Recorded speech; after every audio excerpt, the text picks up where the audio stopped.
begin with,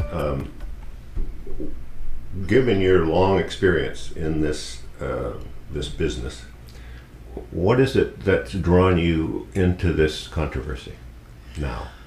Well, I was drawn into this controversy way back in the late 70s when I became the chairman of the board of the Tennessee Valley Authority, and we had what I would call an armada of nuclear power plant units that were under construction. And the cost overruns became so horrible that just purely on the basis of economics, my vote shut down 8 of these 1,000-megawatt reactors while they were being constructed. The costs were that much out of line. So my first exposure to nuclear power as an executive was back then, and I found that in order to make them meet even the NRC's safety standards, they just cost too much. And we were better off with conservation, and we had a huge energy efficiency program that was cheaper and quicker and far cleaner than nuclear power. And then I moved on to manage the Sacramento Municipal Utility District, and the people voted to shut down the nuclear reactor there, and I had the job of burying the plant.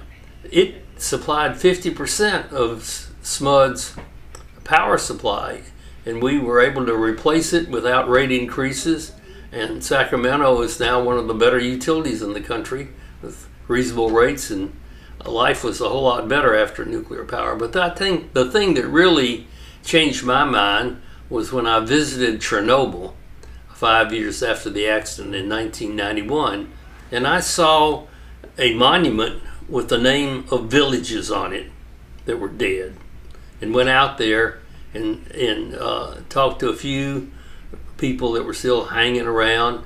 And when I talked to them about the possibility of solar power, they actually cried with joy that there was an alternative. And I met the mothers of the poor kids that were marching around on May Day, 5 days after the accident, and were exposed because the Soviets didn't tell them about it. And I realized that this was a monster. And so today I feel that we got the final wake-up call at Fukushima, and that we need to phase out and shut down the 104 reactors in America.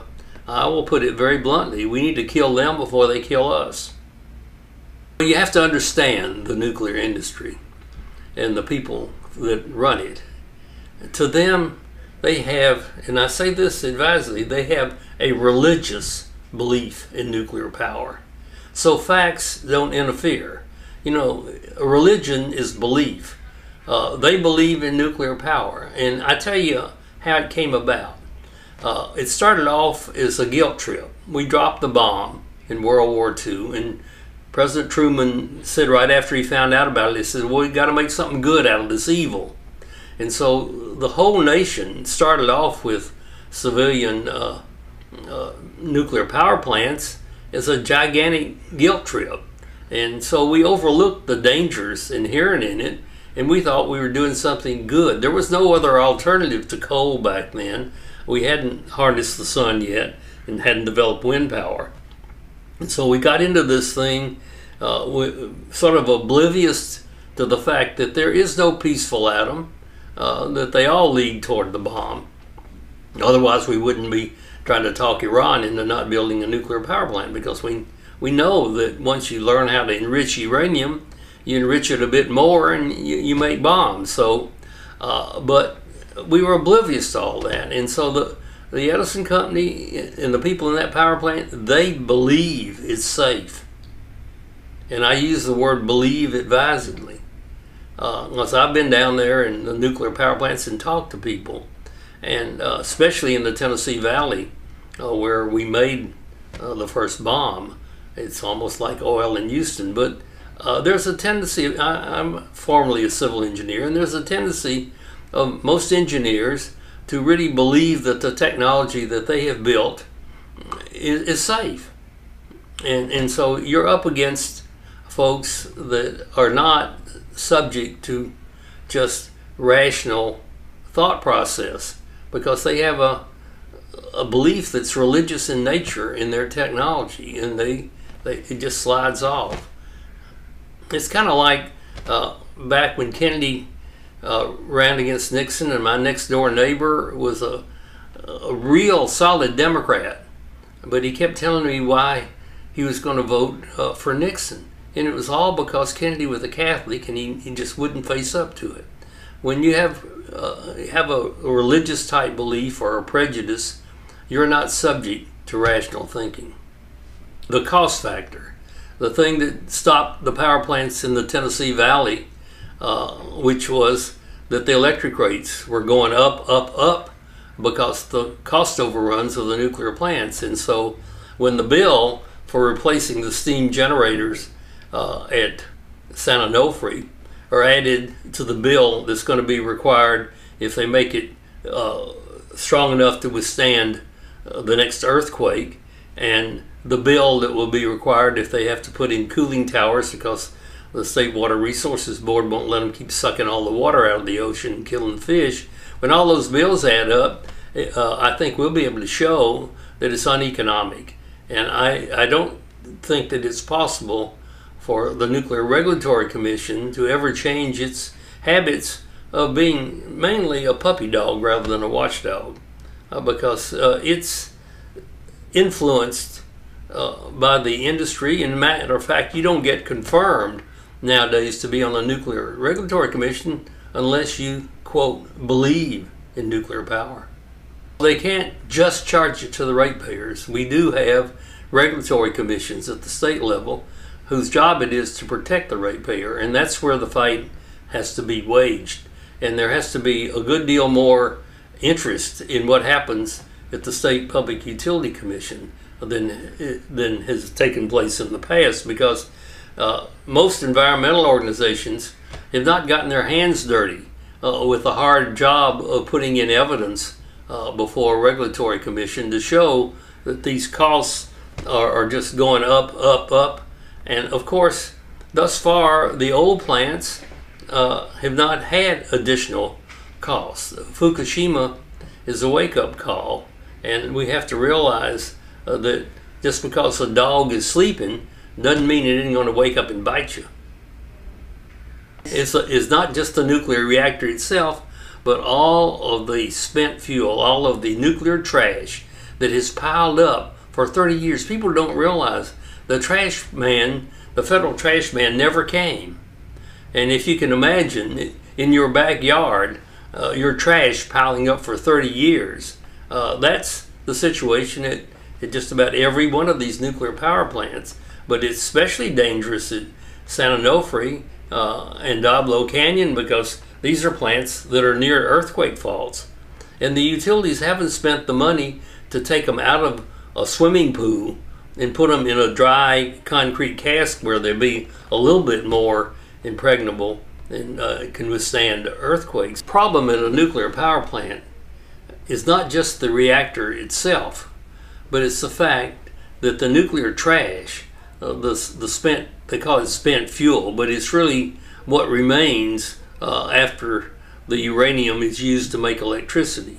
And it's full of radioactivity. That trash has been piling up ever since the reactor started in 1980 at San Onofre. So you got 30 years of nuclear trash. The whole idea was the federal government was supposed to come along and take it and put it underground somewhere. The problem is that they haven't found a safe place to put it. You know why? Because there isn't any safe place on this earth to put stuff that's going to be radioactive for 1,000,000 years.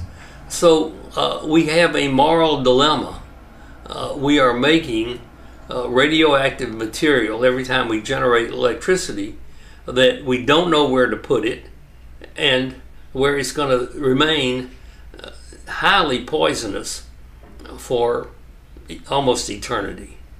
Now, to my mind, if you're religious in any faith, that is a moral question. What right do we have to contaminate this Earth of ours and the inhabitants of it almost forever. I mean, I would hope that this is the kind of birth control that everybody could agree on. I think at this stage of the game, number one is stop making any more of it, which means shut down in an orderly manner all of the nuclear reactors that exist. But the waste that exists, I think the best thing that you can do is to leave it where it is, but take it out of those swimming pools and put it in dry concrete casts and let it sit there. As a matter of fact, I think that's what should be done with the reactors themselves. I think that it is a mistake to spend billions of dollars cutting up an old reactor into pieces, exposing the workers to the radioactivity, and putting it in a shallow grave somewhere. I just think that they should remain as monuments to an effort that was tried in good faith and failed, namely nuclear power.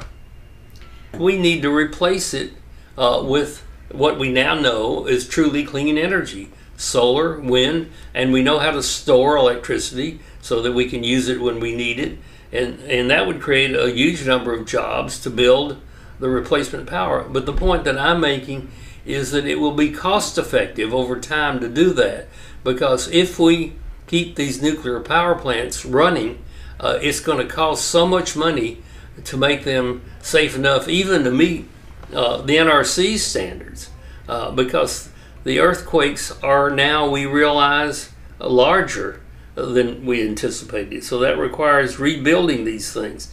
That's really what enabled me to shut down the plants in the Tennessee Valley after 3 Mile Island. Then we had a Nuclear Regulatory Commission appointed by President Carter that was pretty strict, and they made us almost rebuild the things to make them safer. I'm hoping that the Nuclear Regulatory Commission will come down with post-Fukushima lessons that will require costs that will be prohibitive. So the economics is what can shut these plants down, and if you look at all of them with water shortages throughout the country, I think you'll find at each one of these plants that in order to make them compatible with the environment, it's too expensive. You know, they advertise this stuff is too cheap to meter, but what it's turning out to be is too expensive to use. And how much water do they use? Well, they take enormous amounts of water. They don't consume the water.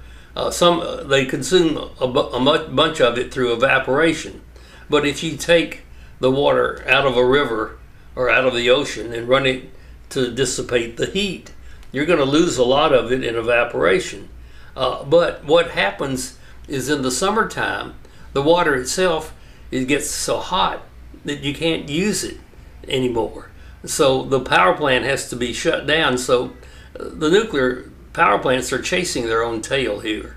Global warming is making them less useful. And I think it's a technology that we tried in good faith in the 70s, and we just need to phase out of it. I'm not saying that every plant could be shut down overnight, but certainly one that, like San Onofre, that's leaks steam and that pretty clearly now needs new steam generators that I don't think the utility is willing to pay for itself. You know, we need to give it a decent burial. One of the reasons why Friends of the Earth is focusing on California, because it's a state that's declared itself wanting to have a clean energy future. It's already mandated that 33% of the electricity by 2020 has to be renewable. And I think it is a state where we've already shown in Sacramento that you could bury a nuclear power plant and get along real fine without it, in fact better. And the whole state can set that example. I think it can have a tremendous impact. That's why I'm spending my 86th year trying to help make it happen. The rules that came out after 3 Mile Island required existing plants. In fact, it required plants under construction to change. You know, that raises an interesting point. The industry is bragging about how much safer their new design is than the existing plants. Well, if you turn that sentence upside down, what they're really saying is these old plants are a whole lot more dangerous than the new ones, and mostly the new ones are being opposed.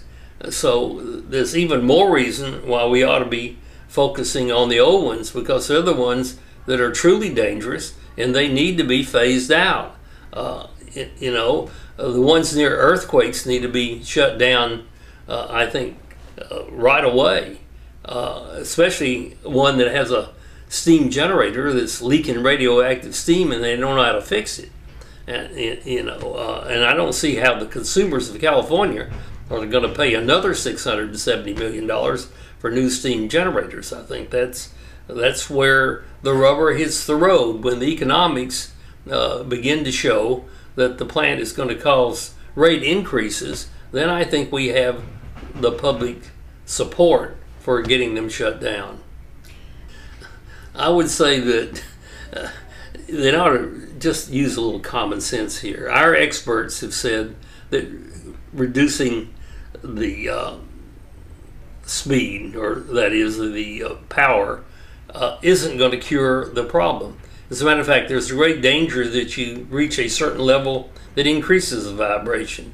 The steam generators are defectively designed. I think the NRC is about to admit that themselves. So it's kind of like if you're driving your car down the road and steam starts coming out of the radiator, and you say, "Sweetheart, we hadn't got time to stop, we'll just slow down." That ain't going to stop it. If something is broke, you've got to stop and fix it, or get a new car. And that's a very simplistic analogy, but I think it's true. That if they don't, it's the design that is inherently flawed, and there is no rational scientific basis for assuming that operating at a lower speed is going to cure the problem. And you've got tubes that wore out in 18 months that were supposed to last 40 years. So you're going to make 6 million people in Southern California guinea pigs while you experiment whether you can get by another year or two at reduced speed? I don't think so. I don't think that's safety first. I think that's safety last. And what do you say to some very prominent people around the world that are claiming that nuclear renaissance is necessary to save the planet from climate change? I just say they're wrong. Anybody that would substitute plutonium for carbon needs to think again. They're not thinking. They are without knowledge of the potential for solar, wind, and storage. They just haven't thought it through. They are the victims of the propaganda machine, which is the oil industry, which tries to tell people, yeah, we're for solar and wind. They're something we'll do 10, 15 years from now. They're the power plants of the future, and they always will be. That kind of propaganda has infected the President of the United States, who's in the State of the Union said he's for all of the above. Well, that's just plain wrong. Mother Nature is not for that policy. The carbon keeps going up, but nuclear power just got through wiping out a good chunk of Japan. It's already wiped out a good chunk of the Ukraine, and we have no idea of how many cancers are caused by nuclear power because the radiation is a death ray, but it's invisible. And they keep saying nobody died at 3 Mile Island, but the power plant died. It was over $1 billion, and radiation is emitted. The fact that you can't prove it doesn't mean it doesn't exist, and we know that there is no threshold level, that all radiation kills genes, and it carries down from one generation to another. Nobody in their right mind would build a radioactive factory rather than putting some solar panels on the ground. And that's the choice. And so I say to people who say that we need to have nuclear power is, think again. Don't just have a knee-jerk reaction based upon the advertisement of the energy industry and the so-called energy experts, who are the victims of their own bias and lack of knowledge. And besides, you have to realize that GE owns part of NBC, I think, and Westinghouse owns part of CBS. The media is pro-nuclear because the nuclear industry kind of owns big chunks of the media, and they spend lots of money on advertising.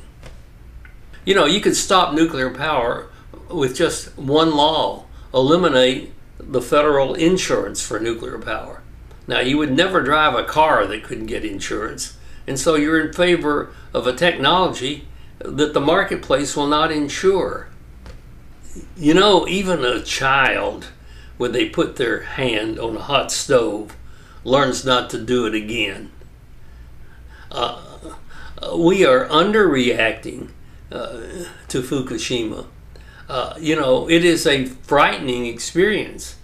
Yes, I think it's frightening, but that's not an overreaction. That's just facing the truth, the facts, the possibility. There is an old, just colloquial expression that says that anything that can go wrong will, at the worst possible time. The worst possible time is when it happens, and it's just a question of when, not whether.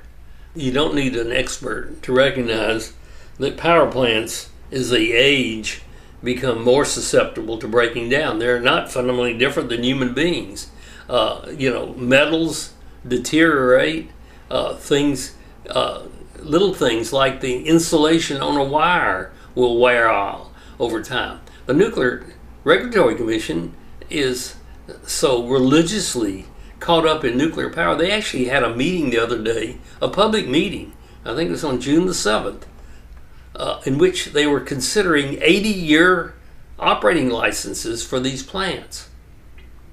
Now, that is a particular form of insanity that I think is incurable, in that they have a religious belief in this technology. Over an 80-year period, we have no idea of what can break down and go wrong in a power plant, but we certainly have a pretty good idea that the chance of an earthquake near them becomes very, very real.